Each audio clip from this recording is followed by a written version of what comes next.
Welcome back, everyone, to another episode of Health Made Simple Show. I'm your host, Dr. Bart. Today's podcast is inspired by the journey I was just on. So I'm in my full swing of we'll call it the speaking tour. I'm out teaching docs around the country, docs and other practitioners about gut health and adrenal health. And inevitably, when these conversations come up, we inevitably start talking about things like anxiety and depression. So in today's episode, I'm going to make sure that you have the tools to help you and your patients, whether you're a practitioner listening to this or you're not a practitioner, but you're someone who deals with some issues with the blues, with maybe some depression, with feeling melancholic, with just not being your best. And you're looking for some options that might be out of using drugs and medications. And there's a time and place for those. But today I'm going to give you a couple other options.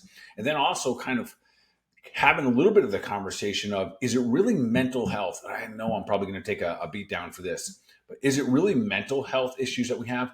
Or are we really dealing with gut health issues that show up as mental health challenges? So I'll do a little deep dive. I'm going to make sure that by the time we're done this podcast today, you're going to have some tools.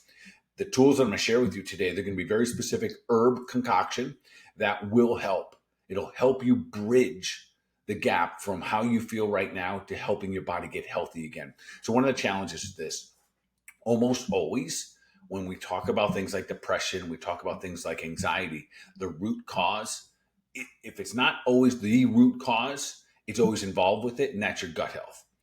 Yet there's not a magic wand to fix your gut overnight, but bridging it so you can feel like a normal human being, so you can get from point A to point B to point C as you go on this healing journey. So that's my intention today. Am I going to teach everything about healing the gut in this episode? No, I'm not. I have a lot of other episodes that we've done that with, and I'm sure I'm going to have many more. And this will help bridge that gap, but we are certainly not going to ignore the steps that must take place in order for us to overcome these symptoms of anxiety and depression. Remember, they're really symptoms of how our body's feeling and how it's expressing itself. So let's go ahead and do a deep dive. Keep doing your thing. Keep sharing it out. Your ability to, go give us a good rating on Spotify or wherever you're listening to this. Share it out to your friends. I promise you this: more people than you think are dealing with a little bit of depression, a little bit of anxiety, the blues, melancholic, and everyone has a different word for it. And this will be very, very helpful in terms of helping people bridge that space and that place so they can start to feel better daily, quickly, safely. That's a big one here too, safely, and then really start to heal their body long term. Let's just start with this. So no doubt gut health is almost always involved with anxiety and depression. But yet why isn't that conversation happening more often in doctors' offices or in clinics around the country? And the reason is for a couple reasons. One, I think, quite frankly, that it's going to be happening in most clinics. The doctor of the future absolutely will be an expert in healing the gut. The challenge there is this: there's no magic wand. There's not a pill and there's not a drug for it. So there inherently we see that it's not going to be necessarily mainstream. The second part is this: it takes time. The third part is this: is as we break down the gut, the moments as we are breaking down, little bit by little bit, we're breaking down the microbiome. We're beating it up. We took a round of antibiotics when we were 4 years old, another one at 6 years old. Later in life, maybe you went on birth control. You've had a lot of stress in your life. You're putting alcohol in your body. All of these things, all of these different actions that we're taking are slowly but surely chunking away, beating up our microbiome. And then as a result of it, our gut breaks down. What does that mean? The microbiome's not there. We lack communication to the brain, and things like serotonin and dopamine specifically. These are all birthed. They're made in the gut, transferred into the brain to be used to help you emote through life. So technically, or typically, what we think about dopamine is that what makes you feel good, that what you're moving and grooving. That's what changes our mood. Serotonin usually helps us process our thoughts. So often we have a combination with both of these. You may have certain thoughts, you just can't kick them out of your brain, maybe because you don't have enough serotonin, and how you feel isn't really good because you don't have enough dopamine production. To give you a little bit of better understanding with this, there's a reason that a lot of people, unfortunately, are addicted to things like cocaine and heroin. And that is because they create this massive dopamine push in the brain. and therefore they get hooked on this feeling good. And it could be because there's a lack of it in their gut, so they get these forced kind of these massive pushes through the drugs. Maybe that's not you. Maybe you say, wow, I would never do that. Yet, just about everybody, and I'm not joking when I say this, I mean everybody until proven otherwise, is doing this very same thing with food, which is sugar and carbohydrates. How do I know this? I go around the country talking about nutrition, and I will tell you all the things that we are looking to level up in our lives, how we move, how we eat, and how we think, hands down, the biggest one that people have emotional challenges with is our food. So keep that in the back of your mind. And that is why every now and then hunker down and see if you can go without sugar or processed carbs or all that kind of stuff for a couple of days, maybe a week or a month at a time. You'll get firsthand experience on how hard or how addicted we are. Not to the food. It's not, you don't need the calories. You don't need the nutrients from those foods. You are looking for the constant state of change, the constant state of a little bit of a dopamine push. So keep that in the back of your mind as we go here. That's one of the reasons we become deficient in dopamine, using it all up based on our body's ability to produce it. It's breaking down. So let's go into those root causes. I just mentioned a bunch of them. How do our guts get so beat up that they can no longer make the dopamine, no longer make the amount of serotonin that we need? And there's some very, very simple things here. Antibiotics. Most of us have been on multiple rounds of antibiotics by the time we're 5 years old, 5, 10, 15 rounds. So I know that sounds crazy, but it's true. And then you think about through the course of your life, because you might be saying, no, doc, I haven't been on any antibiotics recently, but it doesn't matter when you've been on them because they're always destructive. Now we have things like fluoride in our water, and then we have all these processed foods. If you're eating anything that isn't organic, say you're a vegetarian, but you aren't eating organic 100% of the time, you're constantly pushing things like glyphosate and pesticides and herbicides in your body.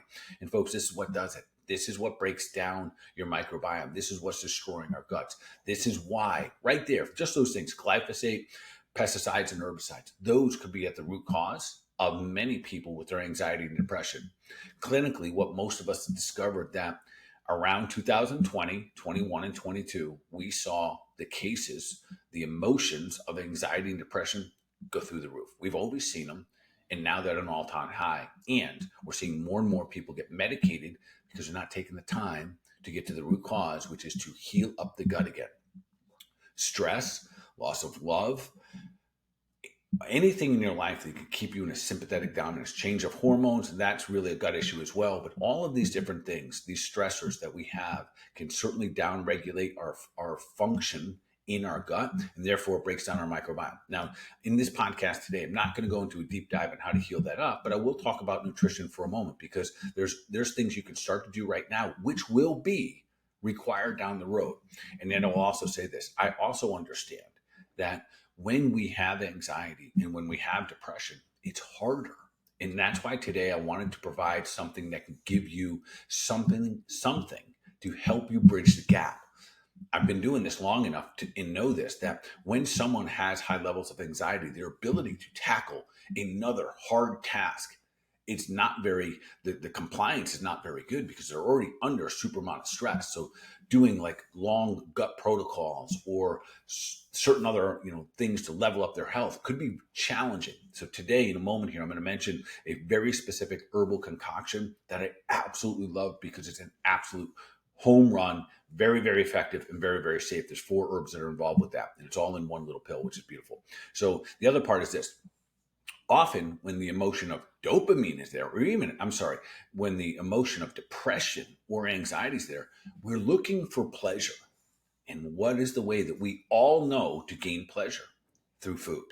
We've done this since we're little kids. The moment we had birthday parties, we got cake, boom, happy, happy, happy. Someone else's birthday, there was a party, the 4th of July, Christmas, food, emotion, emotion, emotion. So we have trained our bodies, addicted our bodies, our metabolic bodies to pleasure means food. So if you're not feeling good, so connect these. If you're not feeling good, you have anxiety, you have depression. Now you want more food because the moment you have some carbohydrates, the moment you have some sugar, you're going to get a little bit of a dopamine push. And that is the same addiction of different drugs. So hopefully we're not that far yet. Recognizing this as a practitioner. over all these years. As much I'd love to say I can just wave a magic wand, and all my peeps who are experiencing the blues and melancholic, this melancholy, these lower moods, that I could just say, hey, change your diet, and they're going to do it. I know the reality, that's very difficult. So again, today will be an opportunity to use an herb that can help bridge that as you get the work done, because this is a journey and we need some help along the way. And that's what today's all about here. So, all right. So what are some of the things we need to do when it comes to when it comes to our nutrition? We got to eat clean. So the best you can, immediately start to eat organic. That's just a decision you can make in the grocery store. No matter what food you can eat, you can always find a better source of that food. And ultimately, we're going to have to get back to a whole food diet, which really means, you've heard me talk before, I always call that God's garden. If it comes from a root, plant, tree, if it walks in the garden, swims in the sea, eat it. If it doesn't, don't. Otherwise, we know that it's going to have some level of interference in your body, which means it's going to have to work harder. It may be breaking things down. You might be using up nutrients and vitamins and important minerals that your body needs, because every time we bring something into our body, your body has to defend itself. And therefore, that's what it uses up its resources to do that. So best you can on this journey, start getting clean, best that you possibly can. Start eating anything and everything you can that is organic, and start to down regulate all the junk that's coming into our body, so your body's not working quite as hard during these challenging times. So that's your nutrition. We got to reduce and eliminate sugar the best you can, so there's not this false sense, this addictive motion and commotion that we have of always moving toward food as our answer. And that's a tricky and a slippery slope at times. Lifestyle, we want to make sure that we have a couple things going for us. This is going to be interesting when I say this, or it's interesting for some, yet I'm such a huge advocate of our thoughts driving our everyday feelings. So how you think often is how you feel. In this scenario, I'm going to tell you this: you're going to have to create a feeling to change your thoughts. What do I mean by that? If you are sitting on your couch and watching TV or reading, you're looking on your phone and scrolling endlessly, and you are not moving your body, you're not going to change your thoughts. The level of willpower that it would take by just sitting there trying to outthink yourself, outthink your depression, and outthink your anxiety, almost impossible to do. Yet what does work is when you move your body and you start to feel different. So I'm going to give you a couple key things. Start anywhere. Some will always be better than nothing. Always get outside. Get out of your house. Get out of the gym if you have to. Get outside. Get yourself grounded. Get some sunlight on your eyes. Help your body start to become back in rhythm with nature, circadian rhythm. So we got to get outside, even if it's walks, anything. Got to get outside. You got to move your body so your body feels different. That'll be one of the most important lifestyle things you can do. When you exercise, you will release extra hormones that will help you feel better than if you're sitting on your couch. So no amount of couch sitting is going to be beneficial for you. So keep this in the back of your mind. As strong as you are mentally and emotionally, that if you're trying to outthink yourself and you're sitting in your bed, you're sitting in your apartment, you're sitting at your house, sitting on your couch, it's not going to work. You might get a little bit of momentum here and there. If you want to make the bigger changes, make the changes by moving your physical body. When you do a yoga class, when you go for a run, when you go for a walk, when you lift weights, you will always feel better during and then afterward. And that's what starts to swing the momentum back into your direction. So lifestyle, make sure we get outside. We got to get ourselves grounded. We got to get our feet on the ground. We got to let our eyes hit the sun. And everyone knows, listen, the more sun you get, the happier you feel. Get a little bit of tan going on. Most of the time, I find people that often have depression often have a lack of sunlight in their life. I know sometimes these are the simplest, most fundamental things. So make sure you get an opportunity to get sun. Do not get sunburned, but make sure you get out in the sun, get a little bit of tan. All right, let's talk about the nutrients. Let me dive into the deep part of this podcast. I want to talk about 4 different herbs for you here in just a moment. And these herbs I have a resource. The name of this product is called Nevaton. Now, I'll tell you, this is for anyone who's just feeling, this might just be the blues before PMS. This might be, man, things are just not as exciting anymore for me, or I'm just kind of not my best anymore. I'm not as motivated, or you might actually be depressed. This is an amazing, we'll call it gapper, meaning help you get from one place to the other. Does this necessarily fix everything? No, it doesn't. We know that we're going to have to change lifestyle. We're going to have to heal up the gut regardless. But this might be the answer that bridges you so you can have a good day, so you can get on with your life and start getting into the momentum working back in your favor here. So 4 different herbs, they're all combined together, and this is a home run product. When I was on my speaking tour this past week, I was over in Dallas, and inevitably the conversation of healing the gut gets to the spot where we talk about all of the other symptoms and emotions that are overlooked when it comes to, hey, this is really a gut issue, but we're treating it from a different angle. We're not helping the gut produce dopamine, produce serotonin. And again, those are, well, I didn't even mention yet, but those are neurotransmitters. Dopamine is what basically makes you kind of happy, and serotonin is what helps you process your thoughts. So combine those two and just think, this is what makes you feel like a better human being. And these are probably the two most linked to when it comes to anxiety and depression. And more often than not, they're a derivative of your gut being beat up. So that's the challenge here. We're trying to treat these from the outside without necessarily addressing the gut health. So this conversation came up just recently in Dallas because we started talking about the symptoms that are overlooked when really it is a gut case, and we're trying to treat it behaviorally. We're trying to get people to think different when really it's a biochemical reaction, a biochemical imbalance that we're trying to treat through a behavior. And it doesn't work that way. It's very similar to when we look at things like ADD and ADHD. It can't correct behavior. It's not behavior we're trying to correct. It's a physical imbalance in nutrients. And if we correct the nutrient balance, then we can correct the behaviors. Same thing here. We're going to help correct some of the imbalances by using the proper herbs, so we can then correct some of the lifestyle things, the way that we eat, the way that we move, the way that we think. All right. So again, that's a topic that I think comes up every single time, no matter what city I'm in. We end up talking about anxiety, depression linked to the gut. So that's what excites me. Part of the reason I love going on the road now. There's so many docs that are showing up at these workshops, and these are long ass workshops. They're 8-9 hours.